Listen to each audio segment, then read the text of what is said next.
Durian, mangga, rambutan, dan manggis merupakan buah-buahan yang paling sering kita temukan di sekeliling kita, baik di pinggir jalan, pasar tradisional, maupun di supermarket. Nah, Sobat IPB, ada nggak sih buah favorit kalian dari jenis-jenis buah yang aku sebutin tadi? Tapi, buah yang aku sebutin tadi itu baru segelintir loh dari buah-buah yang ada di Indonesia. Nah, spesial di IPB Podcast kali ini, kita akan membahas tentang buah-buah eksotik yang ada di Indonesia. Tentunya saya akan membahas itu nggak sendirian dong. Saya ditemani oleh Bapak Reza Tirtawinata yang merupakan Ketua Yayasan Alpukat Nusantara dan juga merupakan Ketua Yayasan Durian Nusantara. Bapak Reza juga merupakan mantan direksi Taman Buah Mekarsari.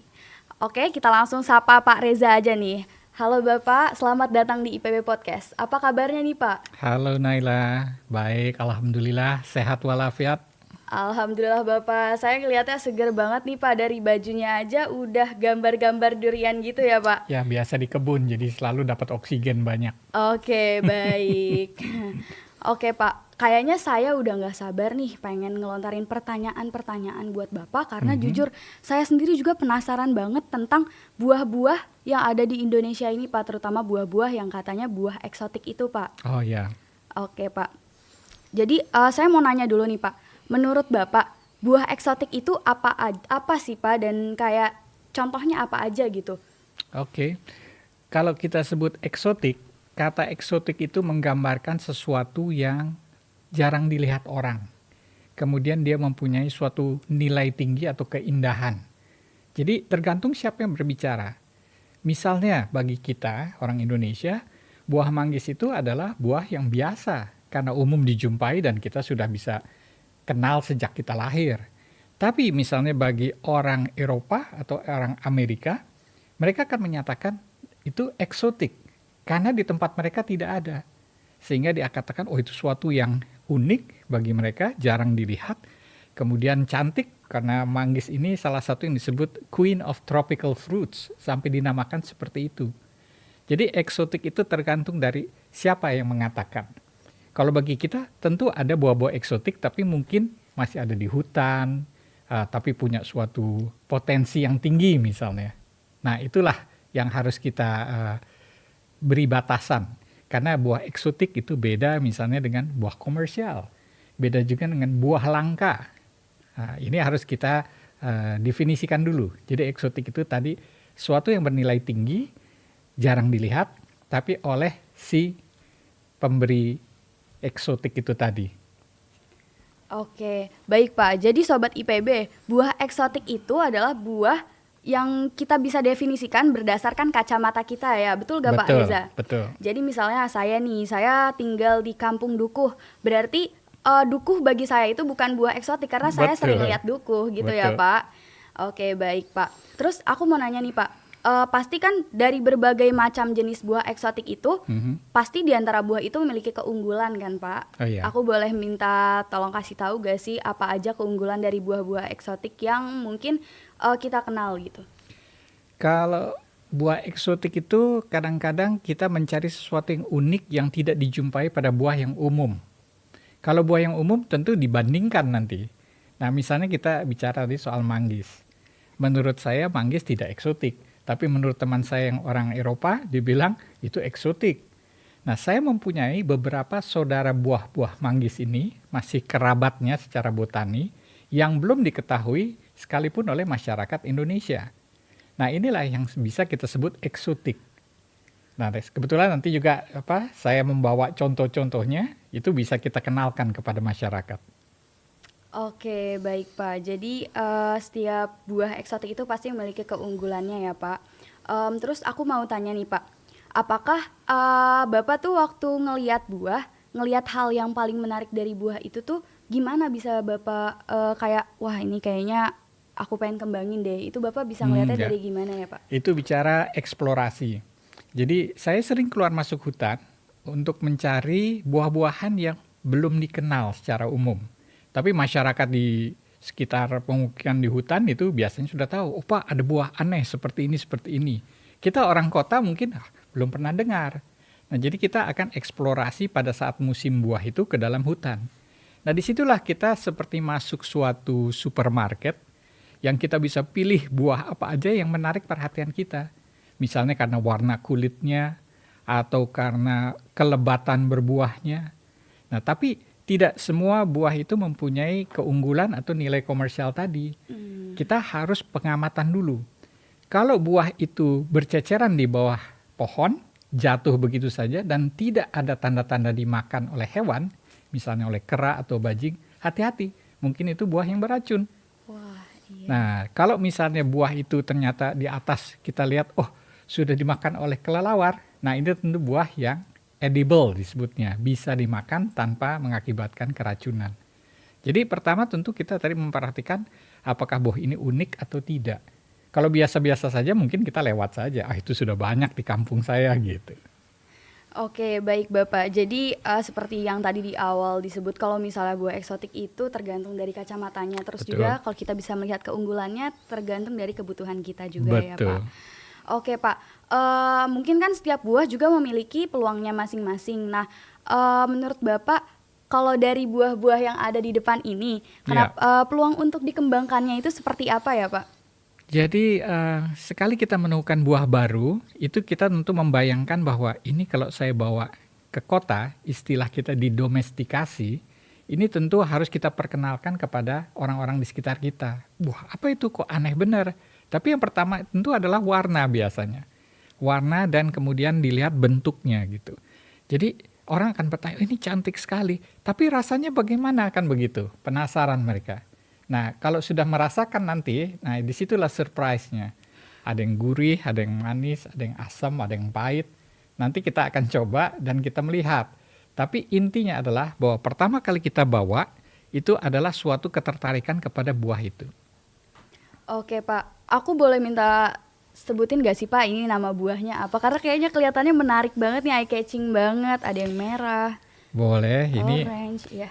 kita lihat di sini ya, bahwa di sini ada keluarga dari manggis. Oh, ini keluarga manggis ya Pak? Khusus keluarga manggis. Jadi manggis kita kenal sebagai buah yang matangnya warnanya hitam, kehitaman, merah kehitaman, agak besar. Ini adalah kerabatnya dari keluarga Clusiaceae secara botani ya. Jadi misalnya ini yang orange, ini namanya Garcinia dioica atau ceri. Ceri. Kemudian ini ada yang orange kemerahan dan ada putingnya. Ini disebut buruas atau baros. Kalau di daerah Jawa Barat itu ada kampung-kampung disebut baros. Inilah dia baros atau beruas. Kemudian ada lagi yang sebelah sini ini adalah buah mundar dari Kalimantan. Tetap saudaranya manggis. Nanti setelah kita buka kita akan mengetahui bahwa dia sangat mirip dengan manggis. Walaupun di atasnya nggak ada batang ini ya. kayak manggisnya. Betul. Gitu, dan di bawahnya nggak ada tanda-tanda isinya berapa, itu tetap saudaranya manggis gitu ya Pak? Ya, dari pohonnya kita sudah bisa melihat bahwa ini saudara manggis. Dan yang ini adalah saudara manggis yang paling kecil. Ini belum ada nama lokalnya, tapi dia masuk genus Ridia. Tetap familinya Clusiaceae. Oke. Dari berbagai macam yang ada di depan kita ini Pak, rasanya tuh apa sih Pak? Manis kah? Asam kah? Atau apa nih Pak? Nanti kita coba aja ya. Oke. Kalau itu kejutannya di situ. Oke. Boleh coba sekarang nggak sih Pak? Aku kayak Boleh. penasaran banget nih. Tadi kita sudah siapkan ya. Iya. Ini beberapa yang ini. Jadi ini dulu Ridia edulis. Jadi sebenarnya dari namanya dia seharusnya itu edible, bisa dimakan dan silakan coba rasanya. Biar Naila yang verifikasi soal rasa. Baik, ini Sobat IPB bisa lihat ya, ini kulitnya berwarna kuning, ada hijau-hijaunya ini. Kalau dari sepintas aja, itu tuh kayak jeruk nipis ya teman-teman. Tapi pas dalamnya itu beruas gitu. Nah, ini aku boleh langsung coba ya, Pak, teman-teman Sobat IPB. Oke, aku keluarin dulu. Nah, dia bersegmen seperti manggis. Iya, betul. Ya. Aku coba ya, bismillah.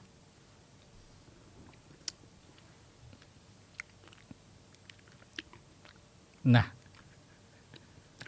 rasanya asem-asem gimana gitu ya Pak, Sobat IPB. Jadi aku pengen ngasih tahu nih, buah Ridia ini yang luarnya warnanya kuning kehijauan itu, ini tuh rasanya keasam-asaman gitu. Ini karena belum matang atau emang rasanya asam, Pak? Umumnya buah-buah di hutan itu rasanya masam. Oh, rasanya masam ya? Rasanya masam. Oke. Iridia edulis.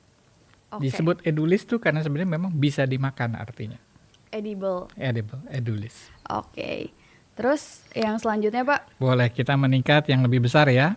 Mungkin ini namanya ceri. Bahasa Ceri, Sunda namanya ceri. C-E-U-R-I. Ceri. Oke, berdasarkan daerahnya ya. Jadi Ya, atau ceri gitu, teman-teman. ya, ceria. Atau Garcinia dioica. Oke. Ini juga sudah disiapkan tadi ya supaya mudah. Nah, kita lihat. Nah, kulitnya orange, dalamnya juga segmennya berwarna orange. Silakan coba. Oke. Dicicipi saja, nggak Jadi- perlu ditelan semuanya. Kita review dulu.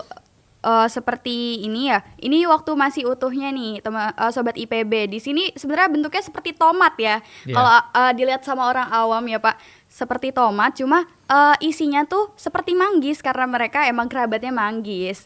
Ini boleh aku langsung makan nih, Pak? Boleh, silakan. Oke, kita cobain ya sobat IPB. Aduh, agak rumit ambilnya ini. Digigit saja mungkin. Oh, ini kulitnya bisa dimakan, Pak? Sebenarnya bisa tapi asam. Oh, Jadi asam. lebih baik daging buahnya saja sedikit dicoba. Oke, aku Nah, coba ya, ada Pak. segmennya. Oke, ini aku taruh sini dulu. Agak manis. Dibandingkan Ridia, Dibandingkan Ridia, teman-teman, dibandingkan Ridia, menurut aku si ceri ini lebih manis, memiliki cita rasa yang lebih manis. Cuma ada kecutnya sedikit gitu ya, Pak. ada, pasti Iya. ada. Kayak gitu, teman-teman. Oke, Hmm. next, Pak. Next kita lari ke beruas atau baros. Baros, Baros ini seperti manggis, dia ada topinya, ada topinya. ada kelopaknya ya. Jadi ini ciri khas seperti manggis, seperti ini. Dia ada kelopaknya. Kemudian dia ada putingnya.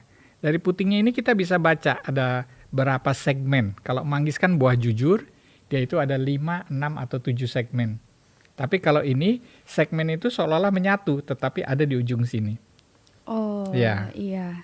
Nah, ini ciri khas dari Garcinia adalah bahwa dia mempunyai kelopak di atasnya. Ini juga sudah kita belah. Nah, ini warnanya putih translucent, agak tembus pandang. Nah, kulitnya sangat tipis. Tapi silakan dicoba lain. Oke, baik. Aku coba ya, sobat IPB. Jadi ini menurut aku adalah buah yang paling mirip dengan manggis karena atasnya ada kelopaknya. Di bawahnya seperti manggis. Ya. Cuma ini kayaknya kurang jujur, buah kurang jujur karena tidak memberitahu yang ada di dalamnya ada berapa Ya. gitu ya, Pak. Ya. Iya. Jadi sobat IPB, ayo kita langsung coba ini. Ini kulitnya kalau dilihat ini juga lebih tipis daripada manggis, betul gak, Pak? Oke, aku coba ambil satu dulu ya. Iya. Ada baunya, ada aromanya. Aromanya kok seperti pisang ya, Pak? Betul sekali, tepat Aromanya sekali. seperti pisang. Oke. Aku coba. Bismillah.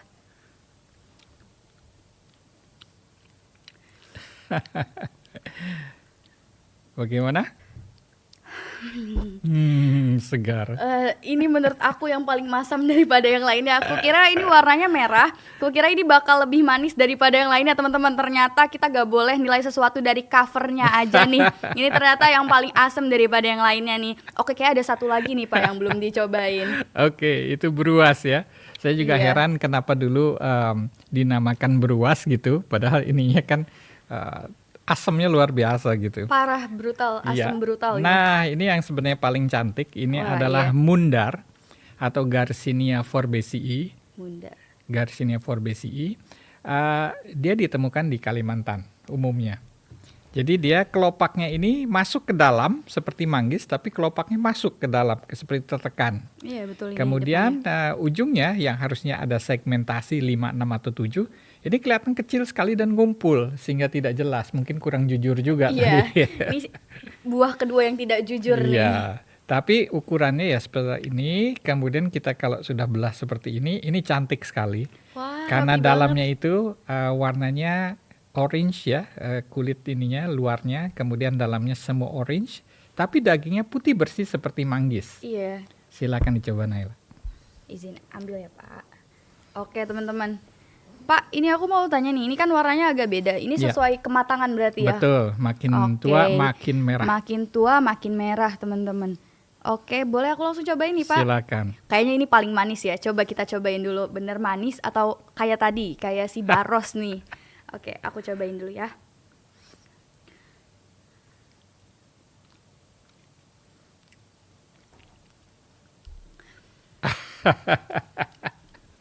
Mundar, Mundar. buah mundar. Pas masuk ke mulut, di lidah itu kayak langsung hancur gitu ya Pak? Betul. Iya, rasanya ada manisnya dikit. Mm-mm. Cuma ya ini buah hutan juga kan ya Pak, berarti Betul. emang ada masam-masamnya dikit gitu teman-teman. Ini menurut aku buah yang paling bagus karena warnanya putih bersih kayak gini, mirip sekali sama manggis dan lebih rapet kayaknya ya Pak ini. Ya. Lebih rapat-rapat dan kayak nggak kelihatan kalau ini bisa kebelah gitu. Tadi aku kira makannya langsung satu bulatan gitu. Ternyata Padahal ada segmen. padahal ada segmennya, cuman tertutup karena mereka putihnya benar-benar bersih semuanya gitu teman-teman. Buat rasanya aku paling suka ini sih daripada yang Ya, lainnya. jadi mundar ini sebenarnya banyak dipakai di Brunei. Brunei. Mereka menyebutnya asam aur-aur. Kalau di kita memang namanya mundar atau bundaran. Nah, kemudian rasa dagingnya itu sebenarnya dia lebih keras sedikit dari manggis. Ada kesan seperti es krimnya. Jadi kalau manggis sangat lembut, Iya. lumer. Kalau ini ada ngeres-ngeresnya dikit. Iya betul. Nah, begitu masuk mulut biasanya manis dulu kesannya. Semakin dekat ke intinya, biasanya bijinya, itu terasa semakin asam. Tapi di situ segarnya. Nah, kulit mundar ini sebenarnya sesuatu yang lebih berharga daripada buahnya. Oh iya Karena Pak. kalau kulitnya ini dikeringkan, ini sebagai pengganti asam jawa. Wow. Ya, terutama di Kalimantan Timur sampai ke Brunei. Nah, kalau kita iris-iris kulit ini kemudian kita rendam semalam di dalam air, itu akan menjadi water infusion. Water infusion ini adalah minuman untuk mengeluarkan toksik di dalam tubuh kita. Jadi akan antioksidan yang sangat tinggi. Dan ini sudah diteliti di IPB. Oh iya. Ya, untuk program Wow. S2. Bahwa kandungan ini lebih tinggi daripada kandungan kulit manggis. Dan rasanya acceptable, artinya lumayan enak lah. Kalau manggis itu getir, kalau ini rasanya hanya asam saja seperti gula Jawa. Ditambahin sedikit madu, enak sekali. Enak sekali. Berarti teman-teman yang suka banget sama infused water nih, kita kalau ketemu mundar ini kita bisa pakai kulitnya sebagai infused water pengganti kulit dari lemon ya Pak. Betul. Biasanya kan masih pada pakai lemon, kita coba nanti infused water dari mundar. Ya, Betul gak Pak? Betul. Cuma masalahnya memang semua buah ini adalah buah dari hutan yang baru didomestikasi, artinya ditanam di Bogor sebagai koleksi. Sehingga kalau kita cari di pasar atau di mana itu sebenarnya sulit dijumpai kecuali di daerah aslinya. Berarti kalau misalnya kita tinggal di daerah-daerah perkotaan jarang sekali kita menemukan seperti mundar, baros, ridia. Karena itulah disebut buah eksotik menurut kacamata kita. Iya betul. Tapi menurut orang-orang yang sering tinggal di hutan, ini belum menjadi buah eksotik Bukan. karena mereka masih sering melihatnya. Betul. Oke, baik Pak. Terus Pak, menurut Bapak di antara keempat buah ini nih, Mm-mm. yang mana yang paling berpeluang untuk dikembangkan terutama di perkotaan gitu Pak? Menurut saya mundar yang punya kans paling baik. Mundar. Jadi ya, karena tadi rasa manisnya dominan ya. Iya. Ada asamnya betul, semua itu kan ada vitamin C yang tinggi. Tetapi kalau buah-buah lain itu memerlukan suatu perjalanan panjang sampai bisa komersial. Kalau mundar ini dari penampilannya saja seperti ini sudah kelihatan menarik ya. Putih, kemudian kulitnya merah, merah putih kan nasionalis sekali. Wah, ya, buah Saya kira orang Indonesia. sudah jatuh hati melihat buah mundar ini. Kemudian dia pohonnya tidak terlalu tinggi, Oh, iya? hanya 3-4 meter dan buahnya itu bisa ratusan. Karena di sepanjang rantingnya, bukan di ujung ranting. Wow. Jadi artinya produktivitasnya sangat tinggi. Tapi masalahnya adalah membibitkannya sangat sulit karena selama ini baru dari biji. Tidak bisa dicangkok, tidak bisa diokulasi.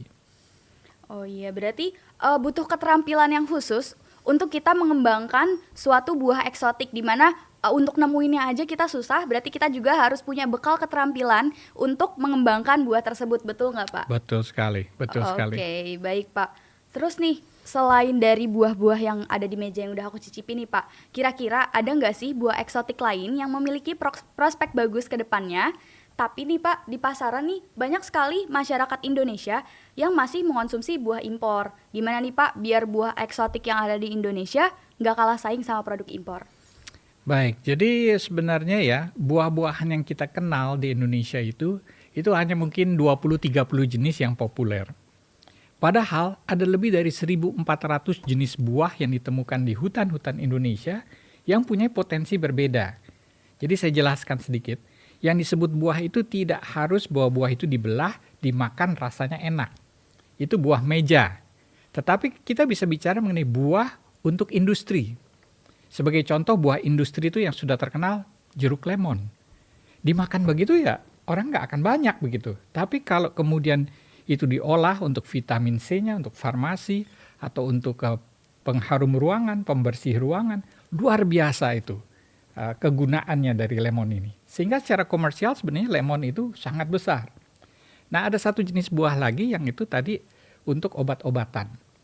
Apa tuh Pak? Misalnya sirsak. Oh iya. Sirsak itu mengandung zat anti kanker. Bagi kita sih makan buahnya atau di jus. Padahal fungsi sebagai obat-obatan itu luar biasa.